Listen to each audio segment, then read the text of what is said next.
Você está ouvindo Redação Desconecta.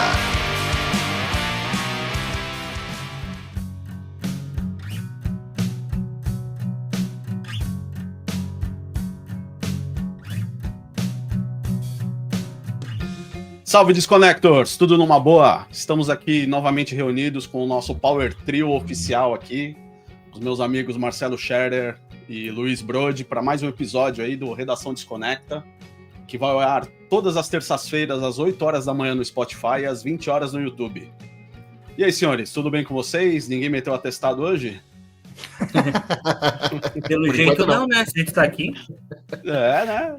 Antes o Power Trio que o Power Guido, né? Também, né? Depende da situação. Com vocês eu prefiro o Power Trio. Tudo isso. E o Brody ficou quietinho, ó, tá, até ficou sem graça. Então, pessoal, hoje, antes da gente falar do disco, do disco que a gente vai conversar hoje, vamos ao nosso patrocinador master aí, o nosso Veluti.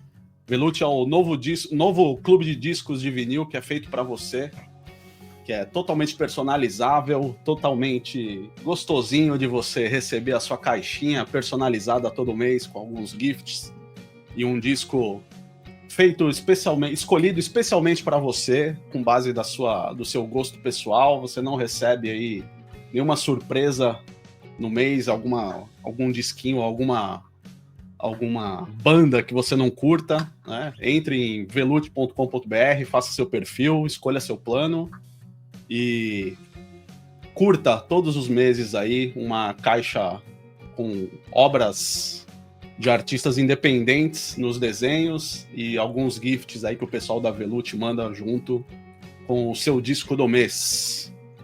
Certo, senhores? Hoje... Chegou o teu esse mês, hein? Chegou. Tá aqui dentro. É o The Cure, o Off the Top, The Tops, o disco. Eu mostrei uns dois episódios atrás, tá? Esqueci de pegar ele. Eu pensei que estivesse falando do de abril. Não, de abril deve chegar agora pro dia 19, do dia 20. Boa. Geralmente chega nessa data. Vamos lá, senhores, conversar sobre o disco de hoje. Fazer uma pequena introduçãozinha aqui pra gente começar a falar desse discaço de hoje. Em 1980, enquanto o punk se espalhava pelas ruas de Londres e o hard rock parecia andar em círculos, uma nova geração de bandas britânicas começava a tomar forma nos pubs enfumaçados e nas fitas cassetes gravadas em casa. Liderado por um baixista obcecado por futebol, cinema e música progressiva, o grupo estreava com um disco que soava mais urgente do que técnico, mais raivoso do que polido, mas já carregava todas as sementes do que viria a ser uma das maiores bandas de heavy metal do mundo. A gente está falando do primeiro disco da Donzela de Ferro, o Iron Maiden. E hoje nós vamos voltar a 14 de abril de 1980, 45 anos, para tentar contar a história do primeiro disco do Iron. Pois então, senhores, esse disco da Donzela de Ferro aí mora no coração metaleiro de vocês em algum lugar especial? Ou é um disco passável do Iron Maiden? Não é, né? Passável Começa jamais. Passável não, né? Não tem nem como, né, cara? É a raiz eu acho que é a raiz, assim, do heavy metal tradicional, né? Como a gente conhece, assim, conheceu nos anos 80. Com certeza. Porque influenciou muitas bandas, né? Desde Halloween, cara, o Halloween depois influencia o Power Metal, e aí vem uma série de bandas ainda. Mas junto com esse disco, ele ainda tinha uma aura meio punk, assim, né? Muito por conta aí do... o vocalista Paul Di'Anno, né? Saudoso Paul Di'Anno, que nos deixou no ano passado. Hein? E ele tinha essa aura mais punk, assim, né? Mas todos os elementos já estavam ali, né? Todos os elementos já estavam ali. E é importante também ressaltar que o Maiden fez parte de um movimento, né, cara? Que trouxe outras bandas junto, hein? Chamado New Wave of British Heavy Metal, né? Onde tinha, sei lá, bandas como Def Leppard, sei lá, cara... Saxon, Angel Witch, né, cara, Diamond Head e tal. Então, tudo meio nessa linha, assim. Mas esse disco não é passável, não, cara. Apesar de que dos primeiros discos do Iron Maiden, o que eu mais ouvi foi o segundo, Killers, né? Killers, né? O primeiro, porque quando eu descobri o Iron Maiden, na época do vinil mesmo, né? E eu só tinha o Killers, na verdade. Então, pra mim, eu só ouvi o Killers. Depois, mais tarde, começou a ter mais, enfim. Assim, não é um disco passável, não. É um disco que é bem, bem legal, cara. Tem músicas muito legais. Uma característica que o Iron manteve, assim, quase todos os seus discos. Alguns já não, mas ele sempre tem uma música instrumental também, né? Uhum. E, bom, mas aí depois a gente vai falar mais sobre várias histórias aí do disco. Eu conheci o Iron pelo The Number of the Beast e depois fui conhecer a primeira fase do Iron aí, né? Que teve gravações, né? Que tiveram discos de estúdio com o Killers e o próprio Iron Maiden. Eu acho que não é um disco passável, né? Muito pelo contrário, além de ter as raízes aí do heavy metal, né? Mesmo que com uma boa influência do punk, a gente tinha aí músicas maravilhosas, como Prowler, né? Running Free, que hoje para mim é um pouco cansativa, mas para a época foi uma grande revolução, né? Phantom of the Opera, Charlotte the Harlot, né? Remember Tomorrow, né? E a própria Iron Maiden. Acho que o que vale aqui também ressaltar é que na a primeira edição do disco não tinha Sanctuary, né? Que também é uma faixa que se tornou um hino, né? Acabou saindo em single essa edição. Saiu só na edição americana, né? Se não me engano. Né? Exatamente. Mas Vai lá. Não, o mais louco é que eu sei que esse é um papo recorrente, né? Mas o mais louco pra mim é que o Iron, ao contrário do Judas, ele não estourou nos Estados Unidos, né? Eu sei que o Judas foi estourar lá por British Steels, né? Um disco mais reto, né? Digamos assim, né? Sem muita firula e sem muita quebraçada, sem muito esse espírito progressivo aí do Steve Harris, né? Que acaba permeando toda a carreira do Iron. Nesse aqui mesmo sendo punk, tu percebe aí algumas coisas, né? De progressivo também. Mas isso é uma coisa que me intriga até hoje, assim, né? Eu acredito muito que seja pelos refrãos do Judas, né? Principalmente no British Steel aí, né? Que é um disco que é muito pegajoso. Né? Eu fiz essa provocação aí de que se era um disco passável, porque hoje eu tava comentando com o pessoal lá da empresa que a gente ia gravar sobre o Iron, e teve dois caras que falou que não curtia essa fase. Os dois primeiros discos exatamente por ser o Paul Di'Anno, né? Eles são fase Iron só Bruce Dickinson, total, entendeu? Eles não... E eu achei engraçado, porque geralmente quando o cara gosta de Iron, ele gosta de absolutamente todos os discos, né? Até o Virtual Eleven. O Virtual Eleven, inclusive, né? Exatamente. Aí eu falei assim, deixa eu levar essa polêmica pros senhores para ver o que eles acham. Eu achei engraçado, por duas pessoas totalmente distintas que falaram, não gosto dos dois primeiros discos porque eu não gosto do jeito que o Paul Di'Anno canta e levou o disco. Eu achei bem curioso, né? Isso que os caras se chamam de fãs de Iron Maiden, né? Mas tem doido pra tudo, né? Tem, né? Pô, tu sabe que eu já ouvi o contrário, né, cara? Que muita gente gosta muito da fase do Paul Di'Anno, assim, né? E não que rechace a fase do Bruce, assim, mas inclusive pra muita gente, não esse, né? Mas o The Killers, né? É o álbum preferido, assim, do Iron, né? Entendi. O meu primeiro contato com Iron foi com o Seventh Son. Eu vim conhecer os primeiros discos muito tempo depois, quando eu comecei a comprar minha coleção de CD quando eu era adolescente, que aí eu fui ter contato com as músicas do primeiro e do segundo disco. Eu achei estranho, né? Porque eu tava acostumado com o vocal do Iron, né? Muda, né? Muda total, né? Muda. Não diria da água pro vinho, mas assim, é um cara que canta meio grave, que canta grave, né, nos primeiros discos, e aí entra o Bruce Dickinson, né, cara, naquela pegada mais alta, e é bem diferente, né, e eu gosto, cara, dos dois. Mas o Paul Di'Anno, ele tinha uma característica que o Iron leva até hoje, tem, assim, as linhas as nuances de vocal, assim, eu acho que é meio que padronizado isso no Iron, sabe? Sim. Independente se era o Paul Di'Anno, claro, o Paul Di'Anno não tinha alcance vocal, depois o Bruce Dickinson tem toda essa malemolência, né, de cantar, assim, parece que ele brinca de cantar, né, cara? Mas, se você ouvir, assim, mais atentamente, tem, assim, muita coisa, cara, na fase do Di'Anno que você consegue perceber até hoje, assim, sabe? Uhum. E uma coisa que me atrai, assim, que principalmente nesse primeiro disco, é a crueza, né? O jeito que ele foi gravado, mais cru, assim. Talvez, não sei se tinha tanto recurso naquela época, né? Lógico que não. Mas eu acho que ele deve ter sido gravado em pouco tempo, assim, e meio que o pessoal tocando junto, né? Isso é muito legal, cara. Principalmente porque a base do Iron Maiden tá ali, né? A base do Iron Maiden estava ali.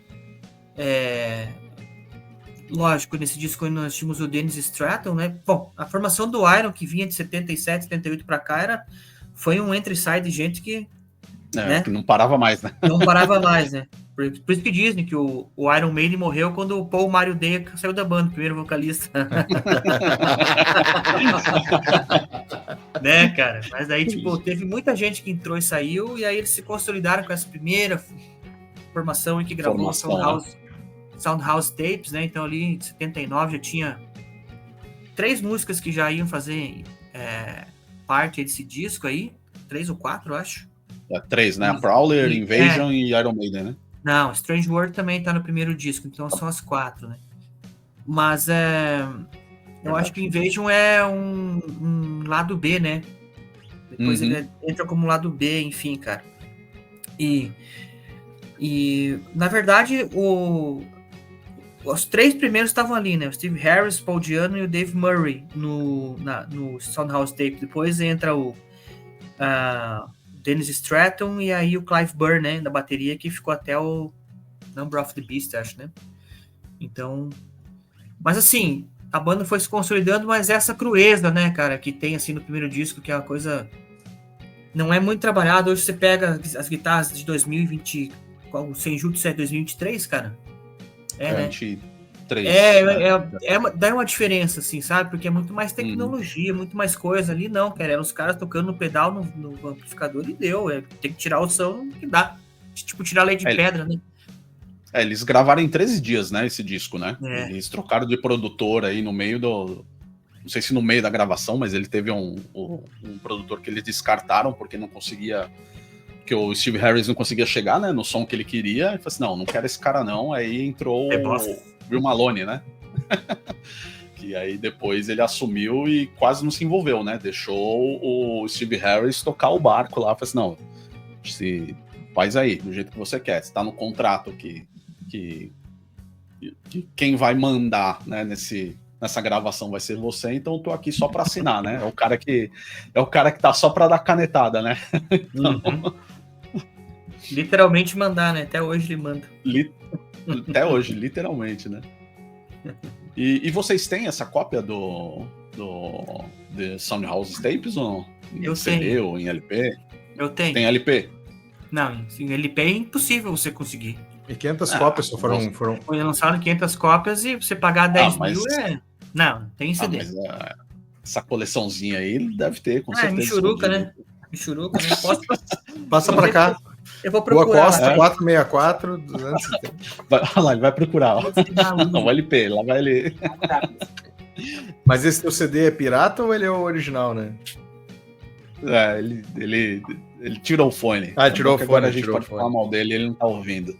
Não, porque é pra isso que a gente tá aqui, né? Pra falar mal dele, né? É lógico, falar mal dele, né? Ele tá sem o fone, agora a gente mete pau nele. Só ligar a luz de novo, que eu não gosto de ficar no escuro, tenho medo do escuro. Olha lá.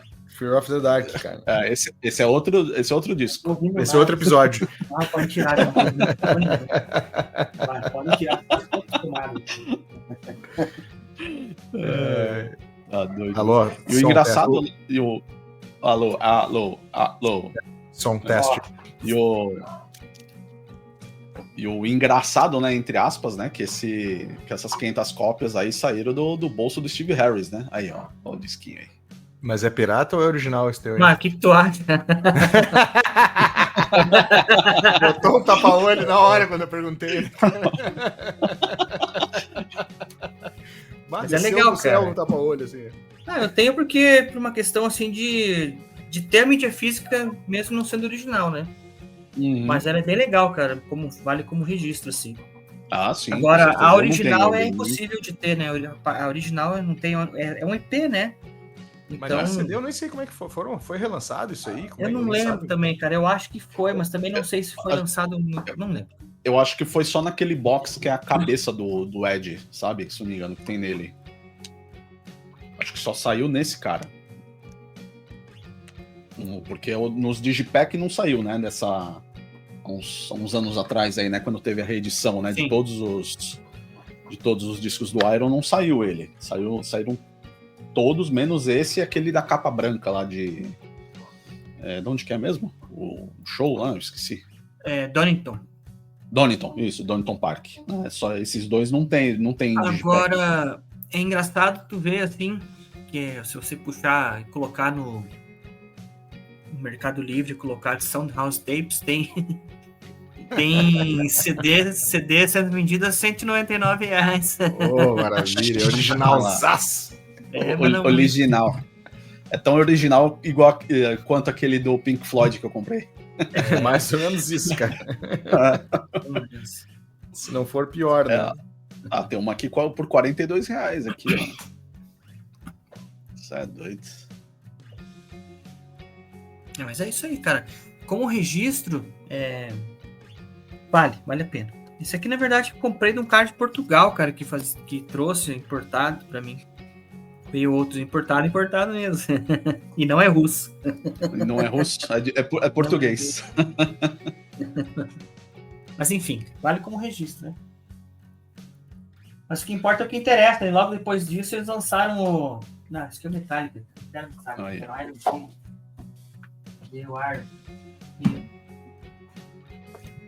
Iron Maiden, que era Iron Maiden. Capa bonita, né? Bonita. Começou uma historinha aí com o Derek Riggs que durou bastante tempo, né? Essa capa aqui. É engraçado, né? Como desde a primeira capa o Ed sempre foi marcante, né, cara? Tanto no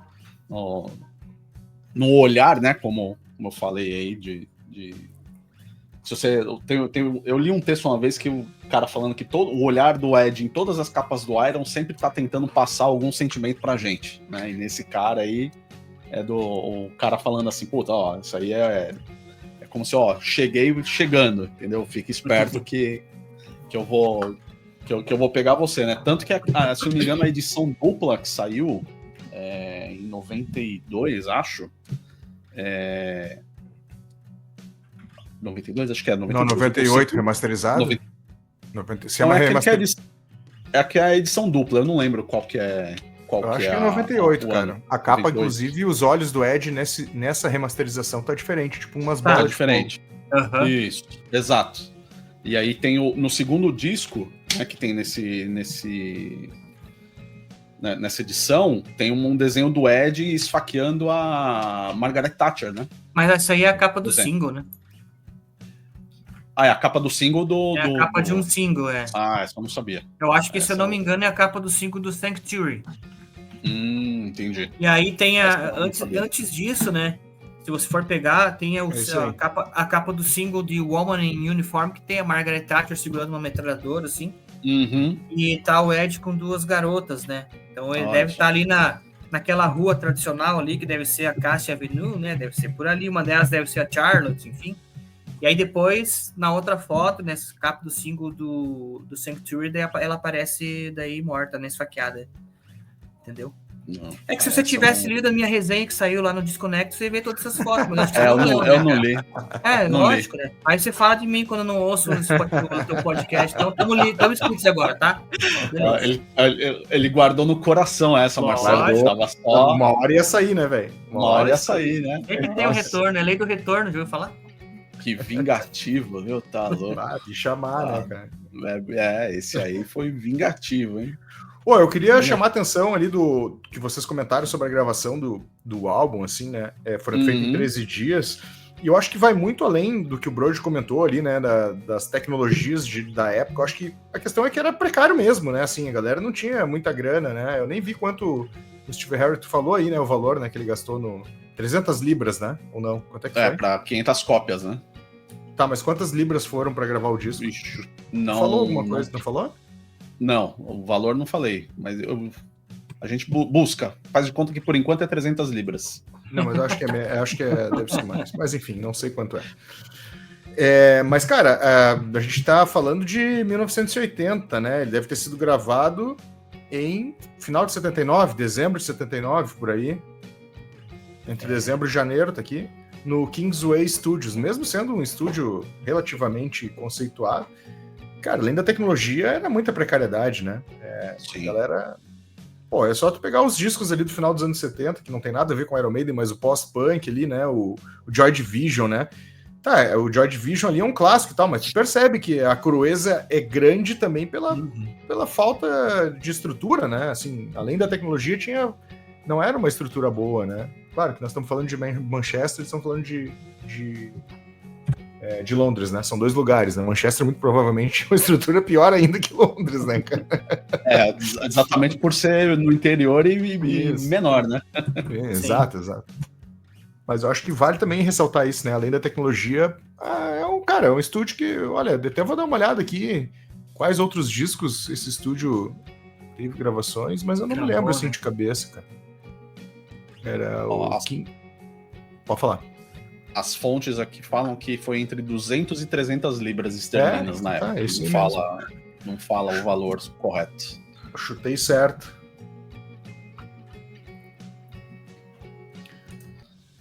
Tô procurando aqui ver se tem mais alguma coisa. Tem, não sei se mudou o nome do estúdio, mas vamos ver o que gravaram aqui. Cara... Quando você procura aí, qual capa que vocês acham mais legal? A original ou essa remasterizada com... Pô, eu acho original, cara. É eu acho original também. Mais escuro, né? Eu também acho mais bonitinho a original. Mas o céu é azulado, né? É. A edição que eu tenho aqui é a só única nova. coisa que peca, eu não sei se o disco original ele era capa gatefold, no americano, dos Estados Unidos, no inglês e tal. Acho que não, cara. Eu também acho que não, mas se fosse, eu acho que seria mais legal, assim, talvez com a capa da contracapa ter alguma... É que como era barato, né, cara, tipo, o disco não tem nem encarte, né, então, pelo menos a minha edição pobrinha aqui não tem encarte, né. A nacional não teve encarte, né, só teve a americana e a... Aí tá tudo atrás aqui, ó, tem os caras atrás aí com a galera, e, cara, desde o começo eles já tem, assim, nítido, né, como que eles queriam e que eles pensavam, né? Então, tipo, essa questão de você contar uma historinha, alguma coisa que remeta à Segunda Guerra Mundial, alguma coisa que remeta a um livro, alguma outra fato histórico, né? Isso aí eles têm, desde o começo eles têm, né? Que até hoje eles levam isso, tanto que, bom, se pegar o último disco aí, o Sonojutsu, né, cara? É um disco conceitual, né? Pô, é bom, Senjutsu é bom. Sonojutsu, e complementando o que você falou, né, das histórias que eles contam, né, já nesse primeiro disco aí, já a primeira historinha contada aí foi o Running Free, né, que é baseado no que o Paul Di'Anno fez, né, em homenagem ao avô dele, né, que era combatente da Segunda Guerra Mundial, né. Cara, tem Remember Tomorrow, que eu acho que é essa que você fala que é uma homenagem ao avô, né? O Running Free é sobre ele na adolescência. Ele falando sobre a adolescência. Isso mesmo. Desculpa, erro meu. Cara, só me dando aqui um spoiler, né? Do spoiler não, só retomando o assunto Kingsway Studios lá e me retratando, ó, cara, não era tão ruim assim não, meu. Nos anos 60, Rolling Stones, The Animals, Jimi Hendrix, Mark Bolan e The Who passaram pelo lugar, velho, pra gravar. Só era... Sim. Não. Não, mas então, assim, não era dos piores lugares que tinha em Londres pra gravar, né? Sim. Mas o que eu quis me referir é que, tipo, hoje tem muito mais tecnologia. Sim. Você tem tecnologia, assim, computador e tudo mais, né? Naquela época não, que eu quis dizer assim, tipo, eu acho que eles deveriam ter 1 ou 2 pedais, uma guitarra mequetrefe pra tocar, entendeu? E aí tinha que tirar leite de pedra, é isso que eu quis dizer. Assim. Não, eu Aí acho vai que tu muito da tá... mão do produtor. Eu ali, concordei contigo, na real, né? O que eu falei foi uma grande bobagem, na real, né? Porque também vai da mão do produtor e com certeza, né, meu? Se passou esses caras ali que eram caras de ponta, assim, né? Mesmo que na época, quando eles passaram, talvez não tivesse tão estourado assim. Não, era qualquer estúdio também, né? Não era um estúdio de fundo de quintal, né? É um estúdio relativamente importante aí, né? É, muito bom. Só pra me retratar aqui com a cagada que eu falei, né? Sabe como é que é, né? Depois os caras vão me xingar aqui nos comentários. Né? Normal. Isso acontece. Uma história engraçada, né? Engraçada assim, não é curiosa, né? Na verdade, né? Que como eles ficaram aí nos top 5 aí do Reino Unido, né? Eles foram convidados a tocar lá no Top of the Pops, né? E depois de muito tempo, eles foram a primeira... Depois de muitos anos, eles tocaram ao vivo, né? As músicas, né? E o último que tinha feito isso foi só o The Who, né? Só o The Who, ao vivo lá, que não quis usar playback, né? Isso aí foi que deu uma visibilidade boa pra eles lá, né? O Top of the Pop era o Chacrinha, né? Basicamente. Só tocava com playback, né? Era poucas bandas aí. Até, tem um Top of the Pops clássico do Black Sabbath aí, tocando, acho que Never Say Die, né, Brody? Se não me engano. Acho que é. Tem vários. E tu vê que os caras estão literalmente dublando, assim, né? Mas também, né? Geralmente a bateria é só uma caixa e um prato, né? Show da Xuxa. Isso. Mas que bosta, né, cara? Deve ser uma situação meio chata. E nessa época eles já estavam com o Rod Smallwood? Eles conseguiram alguma coisa com o Rod Smallwood? Foi no Killers? Boa pergunta, cara. Cara, eu acho que sim. Eu acho que sim, porque eu tenho a impressão de que eles largaram uma demo pro Ron Smallwood. E eu acho que a demo foi antes do Killers, tá ligado? Tá, entendi. Foi pro primeiro álbum ainda, cara. Eu tenho quase certeza que sim. Agora, as viagens das produções, né? Teve um dos produtores que ele foi demitido porque o Andy Scott foi demitido porque ele queria que o Steve Harris tocasse de palheta, tá ligado? Palheta, né, cara? Imagina. Essa palheta na bunda, né? Tipo assim. Imagina, cara. A característica do Iron é essa, cara. Esse baixo, né? Ele não é um baixo assim grave, né? Se você for perceber, assim, comparado com outros estilos, por exemplo, cara, sei lá, tipo, qualquer Motown, essas coisas, o baixo é muito mais gordo, assim, muito mais, o som mais grave. O dele ali é um som um pouco mais médio e bem instalado, né, cara? Mas muito por causa do peso que ele usa no tocar aqui, né? Que ele toca com os 4 dedos, né? Então ele toca assim, daí... Não é um cara virtuoso, não, cara, mas é um cara que chama-se a velocidade psicato, acho que é, né, que se chama aí, quando faz assim. É um cara que sabe utilizar muito bem isso, né, no Dó, Ré, Mi que ele faz. Pode ver, as músicas do Iron todas é Dó, Ré, Mi, cara, é Dó, Ré, Mi. Ou Mi, Ré, Dó, né?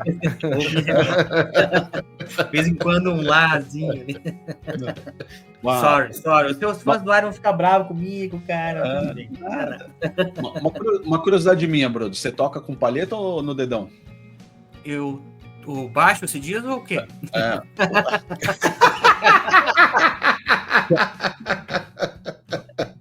Campainha. Campainha porque tem crianças ouvindo. Cara, depende da música. Eu faço com os dois. Eu toco com os dedos. O Brody é o Paul McCartney, velho. Tu acha que vai tocar com palheta? Com palheta? O Paul McCartney toca com palheta. Só com palheta. É muito raro. Não, ele tem o Paul McCartney só toca palheta? Com palheta. Então eu errei. Errou! Não era ele que tocava com o dedão também?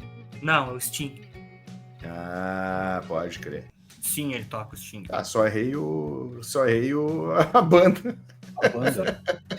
10 anos só. O país se acertou. O país é o mesmo. Sacanagem.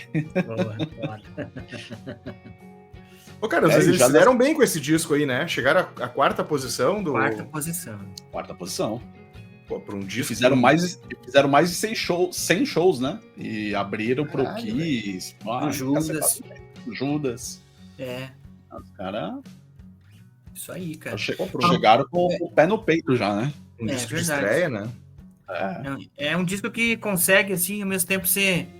Que ele é pesado, assim, porque... Vamos falar sério, né, cara? É um disco pesado, assim. Sim. Mas ele também tem a parte muito melódica e tem uma parte que é muito de velocidade, assim, né? Então isso aí acaba influenciando algumas bandas que vêm depois, assim, tipo...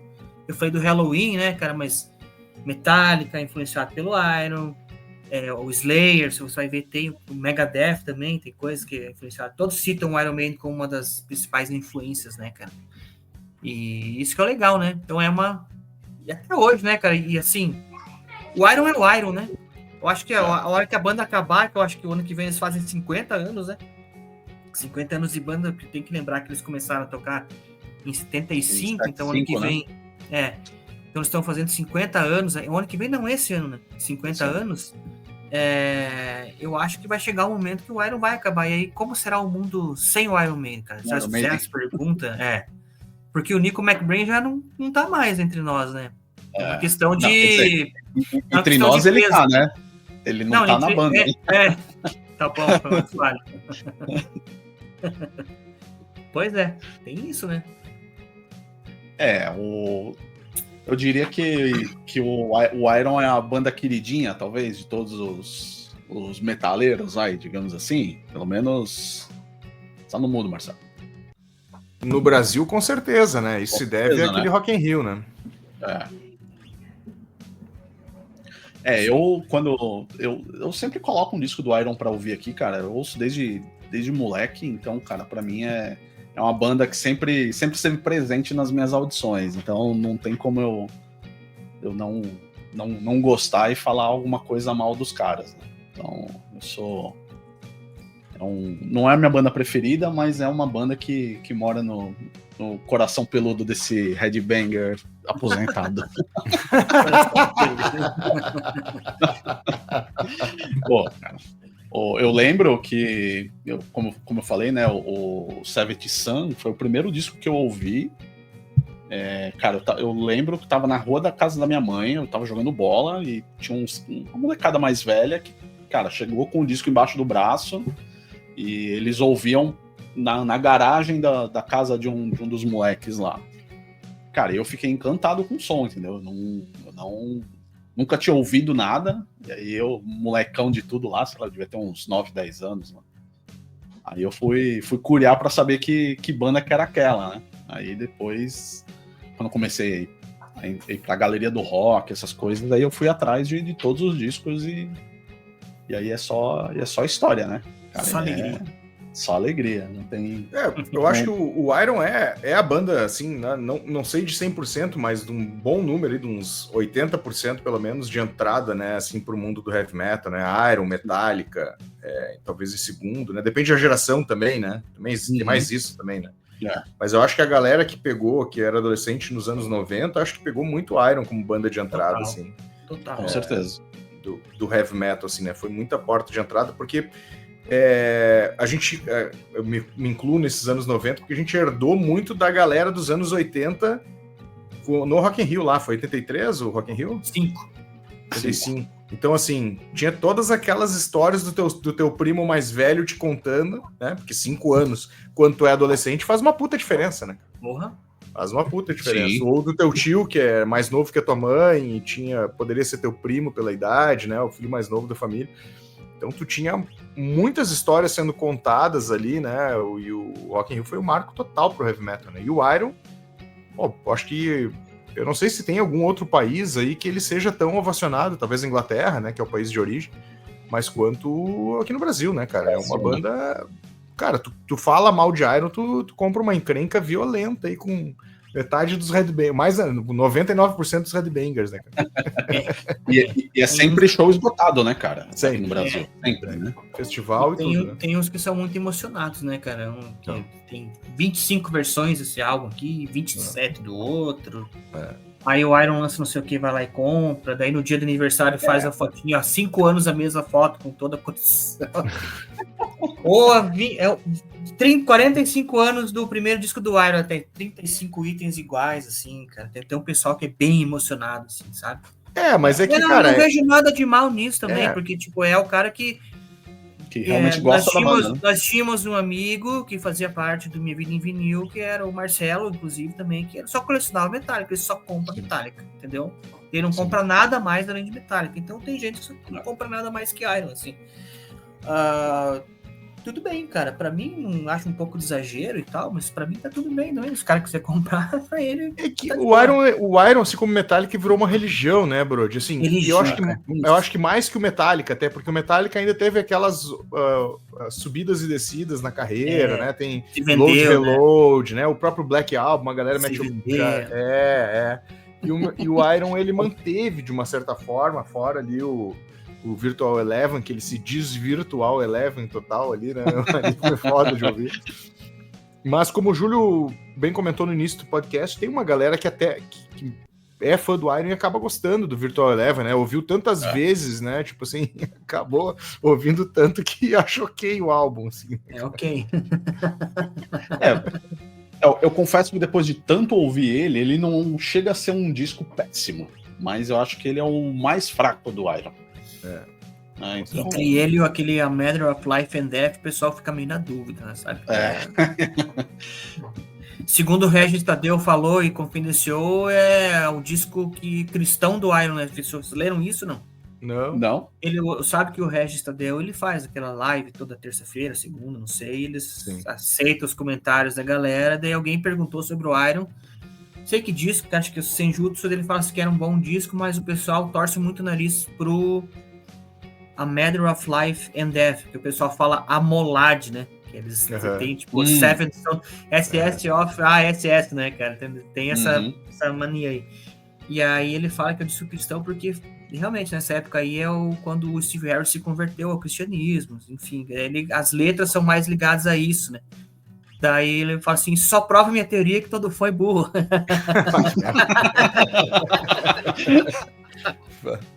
Beijo, Regis Deus. Se estiver ouvindo a gente, vem pra cá um dia bater um papo com a gente, vai ser bem legal, cara.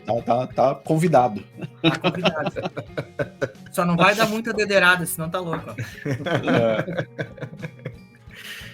Cara, mas assim, ó, tava falando, né, questão do Metallica, né, muita oscilação, né, entre os discos ali depois do Injustice for All, né. O Iron, a gente percebe desde esse primeiro álbum aí, que vocês comentaram muito bem, as características sonoras da banda, as características de letra, né, a maneira como a banda leva a vida, né, e aí eu acho que é importante falar também, né, porque, cara, quando começou a aparecer um beberrão loucão na banda, já foi limado na hora, né, meu? O Paul Simon, né, saiu o Zé Droguinha da banda na hora, né, cara? Ele não aguentava mais, né? Que ele chegou num momento assim que ele não tava usando muita... Chegando muito segurar, louco, né? Um show do Iron não é fácil, né, cara? Eu assisti o show dele aqui em Pato Branco e faz muito tempo, cara, assim, sabe? E, tipo, vamos dadas as proporções, cara, mas assim, ele é um cara que pra tocar ele precisa estar, assim, sobre o uso de alguns tipos de substâncias, senão não consegue, não mais, entendeu? Senão não entrega. Agora não mais, mas na época, sim. E nessa época ele começou a abusar de substâncias, principalmente o álcool, né? Depois foi indo para as coisas mais pesadas, né? O cara começou a ouvir Sandy Júnior e tal. Rosana, Zizi Posse. Não fala mal, velho. Não fala mal aí que tem o pessoal que gosta, Bruno. Mas não é o primeiro disco do Iron, né? O Júlio falou que o primeiro disco do Iron que ele ouviu foi o Seven Son. Eu já falei que foi o Killers, e a minha história com o Killers é a seguinte, cara. Na rua que eu morava, quando meus pais moram até hoje, o pessoal... Sempre falei desse meu vizinho, pra cima um pouco tinha um DJ, cara, que ele mora perto da minha casa hoje, DJ Carlinhos, né? Tem uma empresa de sonorização, ele faz muita sonorização para banda grande, quando tem espetáculo, assim, tipo o Spopato, que a gente chama aqui, que tem vários shows sertanejos, é tudo ele que leva som e telão, essas coisas aí, bem de vida. E na época ele tinha o Killers. E eu falei, cara, vamos fazer um brick nesse Killers. Ele falou assim, que disco você tem aí? Ele falou assim, cara, escolhe um aí, se eu quero esse papo é pop, top.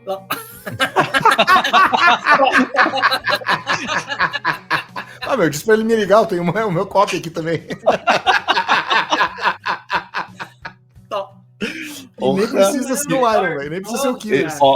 Olha, quem disse que não vale a pena você comprar disco de vinil, hein? Olha assim, que cara, bela de uma eu não troca. sei se vocês pegaram essa fase.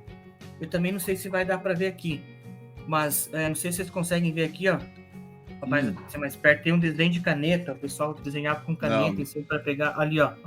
Consegue ver, ó? Pra fazer, cara, o desenho no daí papel, fez né? tudo em cima do disco inteiro, cara, tá ligado? Desde que eu comprei ele é assim. Pô, mas Troquei num papel. Muito bem trocado, pô. Podia estar arriscado, podia ter até o nome podia ter uma dedicatória aí. Bom dia. Cara, mas pede pra ele me ligar, velho, e eu não preciso ser Iron, viu? Eu aceito outras coisas aí, pode ser até uma coisa de rock nacional aí, não precisamos ser tão exigentes assim. Ô, cara, eu tava lendo aqui, ó, que em 2017 ele foi eleito o 13º melhor álbum de metal de todos os tempos pela revista Rolling Stones, hein, cara? Rolling Stone. Claro que, cara, essas listas da Rolling Stone são a maior furada do mundo, né? Mas, cara, daria pra botar tranquilamente entre os top 10 aí, né? Mesmo tendo outros álbuns do Iron aí que também merecem grande destaque, como Power Slave, o The Number of the Beast aí, né? Eu acho que mas eu acho que esse é mais marcante pelo fato de ser o primeiro álbum da banda. Estreia, né? E o que o Brody falou ali, né, cara? Ele é um álbum que influenciou toda uma geração de heavy metal, né?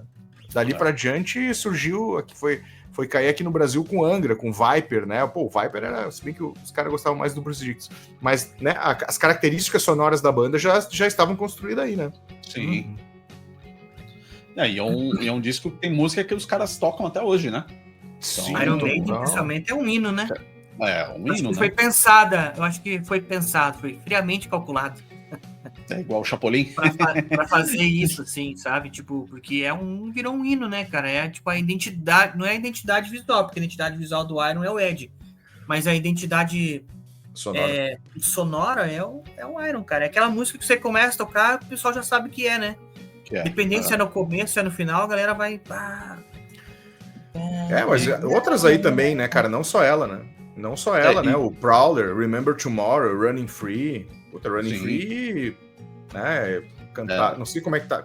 Eu confesso que eu não sou o cara mais fissurado em Iron pra entender se a música ainda tá no setlist, mas eu sei que é uma música que permeou muito o setlist. Muito.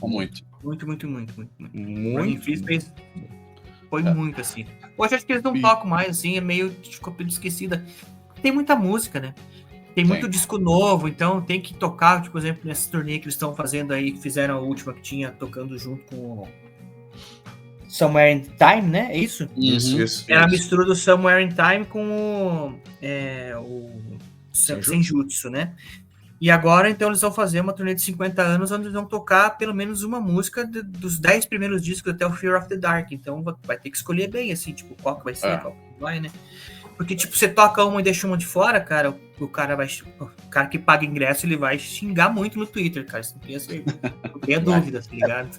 Mas o cara tem que ver também, né, pela discografia do Iron ser tão grande, né, e ter tantas músicas que são boas, né, cara, não tem como o cara colocar todas as músicas que o cara gosta num show, né, senão o show vai durar 4 horas, né, vai virar isso que um show de... Sim, vai virar um show de, sei lá, cara, de bailão, né, cara? De CTG. Mas é assim, cara, tem um pessoal que é muito old school, assim, muito ortodoxo, né? Tem que tocar aquele, tipo, Drifter do Killers. Sim, só ele gosta, né? Só ele gosta. Mas é o que eu falei, cara, o Iron é uma banda de paixão, né, velho? Que é uma banda que a galera, os caras que gostam do Iron, ele é iromaníaco até o final da vida, né, cara? Assim, e o Iron é aquela banda também que o cara entra na adolescência, então, pô, imagina, o cara com 16, sei lá, um pouco mais novo, 14, 12, 13 anos, conhecer a Iron leva pro resto da vida, o cara tem um mausoléu do Iron lá, um mausoléu, como é que é? Um altar do Iron, né, cara? Santo Steve Harris, né? Porra, tem tudo que é... Todas as 55 cópias saídas em Singapura, No Nepal, o cara tem o disco da edição no Nepal, né, velho? Um disco que foi gravado lá nas monjas beneditinas do sul do Tibete, né? E qual que é a música que mais gostam desse disco? Cara, acho que... Pois é, cara. Eu acho que esse é um disco que é aqueles álbuns, cara, que ele é bom. Eu sei qual que é a música que eu mais gosto. Né? Foi a primeira música que eu aprendi a tocar do Iron no violão. Qual? Que é Remember Tomorrow.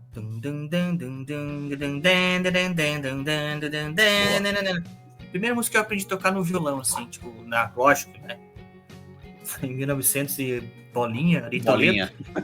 1900 e Ari Toledo. Cara, Remember Tomorrow é bom pra caralho mesmo. Eu fico entre ela e Phantom of the Opera também. Eu acho. Phantom of the Opera é muito bom. É difícil falar, né? É difícil falar. Eu ia falar entre Prowler e o Phantom. Prowler também. É um álbum bom do início ao fim, na real, né, cara? Eu não vejo músicas ruim aqui que você pule pra ouvir, assim. Bota pra ouvir e eu falo, puta, essa aqui tá chata, deixa eu pular. Eu particularmente, não pulo nenhuma. Eu gosto de todas, do início ao fim, literalmente. Eu acho que se hoje eu fosse pular, eu pularia Running Free. Não porque é uma música ruim, né? Mas é porque é uma música... enjoa. Já ouvi demais, né, meu? Saturada. Uhum. Mas não que é uma música ruim, né? Pelo contrário, uma baita faixa, né? Apenas ouvi demais na minha vida, né? Então, se fosse pular ela, dessas aqui que tem aqui, seria essa. Mas eu também, cara, eu gosto dessas três que nós listamos aqui, são boas faixas, cara. Prowler, Remember Tomorrow, Phantom of the Opera, Stranger World também, própria Charlotte the Harlot e o Iron, né? São... Charlotte the Hobbit. The Hobbit. Charlotte the Harlot, que conta a história da Charlotte, né, cara? Uma prostituta. Da prostituta, né? É uma prostituta de East End, Londres, cara. Que fica... Esse East End fica a leste do muro medieval de Londres e ao norte do rio Thames. Essa área aí, né, que eu tô lendo se você lesse minha coisa, você sabe. Essa parte aí, cara, na época dos bombardeios da Segunda Guerra Mundial, foi a parte que mais sofreu, né? Então, tipo, ele conta isso aí, né? É uma das partes mais pobres, então fazia o que? A Charlotte teve que virar uma prostituta para sobreviver e tudo mais. Começa nesse disco aqui a Saga da Dama, que eles chamam, né? E aí eles chamam a Saga da Dama, não é nenhuma trilogia, mas são 4 músicas, né? Que tem 22 Acacia Avenue, do Number of the Beast. Sim. Tem Hooks on You, do No Prayer for the Dying, e tem From Here to Eternity, do Fear of the Dark. Assim, eu não sabia que essas coisas estavam conectadas, velho. Tava, né? Porque, se eu não me engano, cara, eu posso estar falando bobagem, mas Charlotte, Harlot e essas outras 4 tem dedo do Adrian Smith. Acho que o Adrian Smith começou essa historinha aí. Então, um spoiler, vai ter essa história contada no Desconecta Plus, hein? Olha aí. Então vamos ficar quieto. Tá, mas ele não pode ter iniciado essa história aqui, né? Porque ele nem tava na banda, né? O Adrian Smith, sim. É verdade, desculpa. Dave Murray, perdão. Tá. Dave Murray, eu me enganei. Verdade. Pois eu fiquei pensando, né? Não, cabeça, essa hora lá não funciona direito, mas... E o Dave Murray, eu acho que aqui teve uma boa participação, né, cara, nesse disco, apesar de, no disco mesmo, tem o Charlotte the Harlot, né, que é essa faixa, mas ele também compôs aí o Sanctuary, não, e só essas duas. Não, tem uma que não são os 3, o Paul, o Diano, o Harris e o Dave Murray. Murray só tem participação. Dave Murray só tem participação do Charlotte the Hard, só teve nessa. No Sanctuary, talvez, porque não tem no disco, né? Sim. As outras todas têm o dedo do Steve Harris e 2 que são com Paul Diano, né, cara? Que daí é o Running Free e a Remember Tomorrow. Daí o resto tudo é Steve Harris. No encartezinho que eu tenho aqui do CD, ele fala, olha, todas as músicas foram compostas por Steve Harris, exceto Running Free e Remember Tomorrow, que foi pelo Harris e o Paul Diano, o Charlotte pelo Murray e só. A mesma coisa que o Brody falou. Engraçado, cara. Eu tava dando uma olhada hoje de tarde na Wikipedia e diz que Sanctuary foi feita pelos 3, né? Mas eu já vi creditado só pro Murray. Ah, não, desculpa, tá certo. Sanctuary foi pelos 3, né? Foi o Murray, o Dayano e o Harris, tá certo. A só do Murray é a Charlotte Harlow. O que eu achei estranho, eu nunca tinha percebido isso, pelo menos no encarte do Digipack, nas letras não tem quem são os autores. Geralmente tem, né, embaixo. Engraçado. Acho que Só É no que se final, você é um fã, fã de Iron, você ia saber, né? Não precisa estar consultando igual a gente aqui. Porra, essa hora eu vi isso, né? Júlio? Melhor uma hora ser dessas surdo da do que- madrugada, né? Uma hora dessas Ele- da madrugada. Ele dormiu de calça jeans hoje. Pensa bem o que você vai falar. Fio dental. Pense bem o que você vai falar. Nessas suas palavras. Deixa eu pegar a régua aqui, peraí. Tá bom. Então, hoje o Tá bom, programa cara. foi E criado. no lado 2 do Sanctuary tinha um cover, não tinha? Do single. Tinha, cara, não sei. Tinha, eu acho que era um single, cara. Do lado 2 do Sanctuary. Alguém tá procurando aí já. Acho que é o Júlio. E não sou eu. Gostaria muito de ter essa habilidade. Deixa eu ver. Tem. Lado 1 é o Sanctuary. Eu acho que o lado B é o lado Woman 2 in Uniform, não é? Não, aqui é Drifter e I Have Got a Fire. Ah, então Fala. esse é um cover do Montrose, né? É isso aí. Isso mesmo. Isso aí, Isso, vai, eu sabia que... Montrose Cover, isso mesmo. Desculpa aí. Montrose é a banda do Sammy Hagar? Sammy Não. Hagar. Sim, começou lá, Sammy né? Hagar tocou essa. Acho que é Montrose, cara. É, até assim. I Got the Fire, né? Isso. I've got the Montrose, fire. isso mesmo. Fire. É Montrose, isso aí. É, Sammy Hagar, é isso aí. Tá aqui. Sim. Cara, isso era uma coisa legal também que o Iron Man tinha, né? Eu sei que acabou virando. Teve essas edições, essas remasterizações de 98 e tudo acabou virando disco duplo, né? Assim, o CD original, mais alguns extras. Mas era legal essa parada de que eles lançavam muitos singles, assim, né? Fora do disco, né? E músicas que não estavam, não necessariamente estavam no álbum, né? No álbum, né? E complementando com o cover. Uhum. Isso, E exato. Não E- são esses discos aí também que foram. Não. Tem um relançamento, acho que é de 98, que é esse que tem os singlezinhos atrás, né? Isso. E tem uma outra versão que daí eles lançaram, que em vez de ter os singles, tem um CD bônus ou alguma coisa assim, que vem com a faixa multimídia, lembra? Multimídia. Esse aí. Que era Lembra? os Gente, clipes. Aí era o Chance auge CD. de você ter o CD-ROM lá da... É Chance Como é que é? CD. É, isso mesmo. Chance CD. Tinha esse CD. Eu peguei a lista aqui dos EPs, né? Dos singles, desculpa. No Reino Unido, o single é esse que a gente falou primeiro, né? Que tem o I Got the Fire e o Drifter no lado B, e a versão alemã no lado A tem o Sanctuary e Prowler, e no lado B é o mesmo do disco britânico, né? E é por isso que a galera compra versões e versões, né? De Iron, né? Porque eles É igual sempre... Beatles, né, cara? Igual Beatles, igual sempre mudando, Kiss. Igual Kiss também, né? Kiss que... Ó, cara, Kiss. eu Cordas tenho- pra air guitar.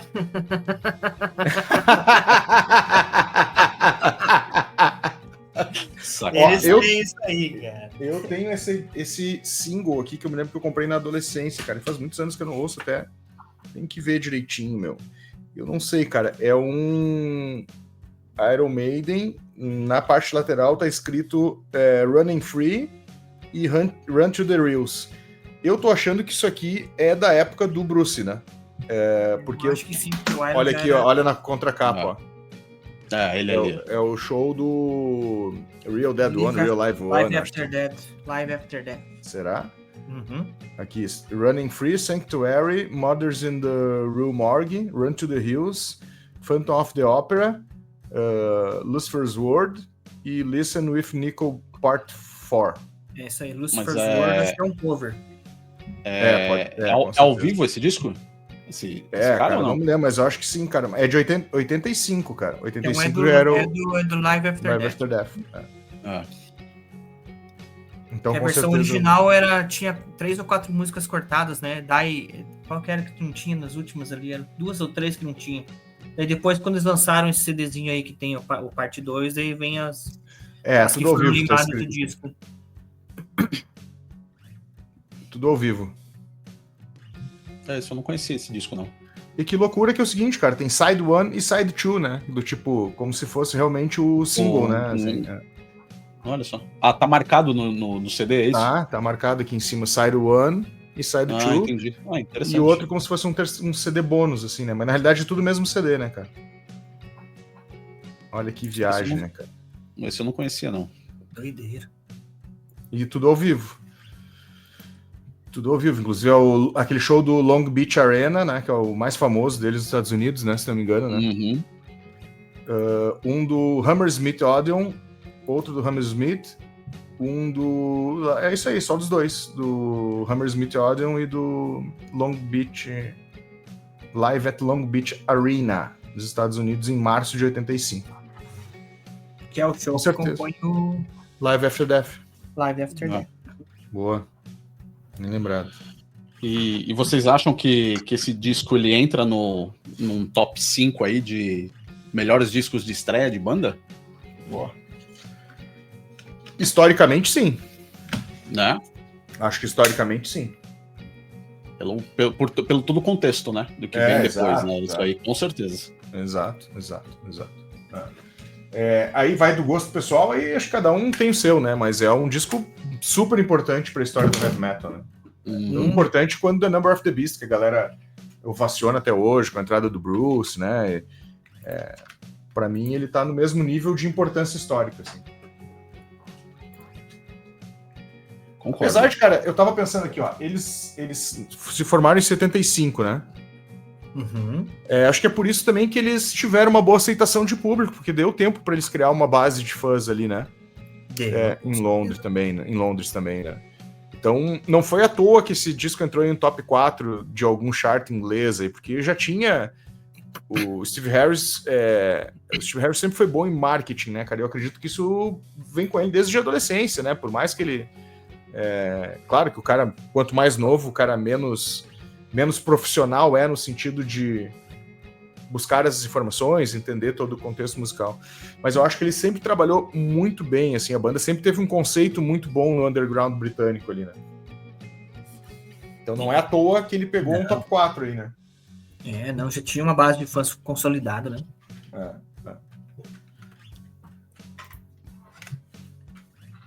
That's it? Mais alguma Não, acho alguma que info aí? fechamos com todas as informações, acho. Pô, cara, Incrível. eu não tenho esse disco, cara. Você tá de brincadeira comigo. Não, Sério? não tenho. Louco. Eu não tenho nenhum do Paul de óculos. Não tenho nem o Killers nem esse. Tenho só a partir do... Manda uma cópia pra ele, Brud. Posso Mas botar? não é uma pirata, né, meu? Não. Não vai me comprar no Shopee ali e me entregar e dizer que é original. Nem Isso aí nem vou falar. Aquele Enhanced CD que os caras estão conseguindo os lacrados agora, hein? Você viu essa? Vocês viram isso? Que sacanagem. Meu, os caras estão de brincadeira, né, meu? Tem uma galera que tá vendendo o disco novo do Pearl Jam em caixa de acrílico. Isso aí tem Olha pessoal aí. no Facebook, entendeu? Peraí, E aí deixa eu mostrar aqui, e lacrado, tá ligado? Tá ligado? Lacrado, assim, tudo. R$55, né? Aí o cara fala, pô, beleza? Mas chega lá igual o teu... Qual que é que você comprou? The Cure, né? Que você foi rabado, né? Eu conheço um idiota que foi na galeria do rock comprar e comprou um The Cure de acrílico. De acrílico. Nem me liguei. Quando eu cheguei em casa, eu falei, puta, não saiu em acrílico essa versão. Eu conheço um outro mais idiota que comprou o Pink Floyd Fade, Made Fan, aquele Fade... Fan-made. Esse é bem feito. Deixa eu pegar aqui. Versão cassete, né? Ó, e ó. Eu pensei que ele ia puxar cassete. Puta, peraí. Ó, o Júlio ele botou todos os chapéus de alumínio que ele tinha e foi comprar os discos, né, velho? Foi. Não, o pior é que essa daqui veio de fora, né? O pior é isso. Essa bomba aqui, ó. Cadê? Parabéns, Júlio. Não deve Parabéns, ter sido né? barato. Não, essa eu ganhei, na verdade, essa aqui, né? Ah, bom. Então, Não tinha imposto tá também. valendo. Não tinha. Mas a amiga minha que trouxe, a mesma que trouxe o Pulse pra mim. Não. A mesma que trouxe o Pulse pra mim em LP é a que trouxe essa aqui pra mim. Tá bom. Fecha então aí, Júlio, pra nós. Fecha tu. Eu tô com. Tá pigarreado. Então Pô, tá, tá galera. foda. Era isso então. Esse foi mais uma edição do Redação Desconecta. Lembra aí de ouvi-los todas as terças-feiras às 8 horas da manhã no Spotify e outros streamings de áudio. E às 20 horas entra aí no YouTube. Lembrando o patrocínio por aqui. Vlut, novo clube de discos de vinil feito para você. Acesse www.vlut.com.br. Faça o seu perfil, escolha o seu plano e receba todos os meses aí uma experiência Vlut com discos, gifts e uma caixa bacanuda aí para você. Um abraço a todos. Querem deixar os recadinhos do coração aí? Tchau. Tá mudo. Acessem o desconecta.com.br e E o Plus, e o Plus. E o Plus não teve semana passada, mas essa semana vai ter. Então tá bom. Tá merda. Passa no RH depois. Abraço, até mais. Valeu.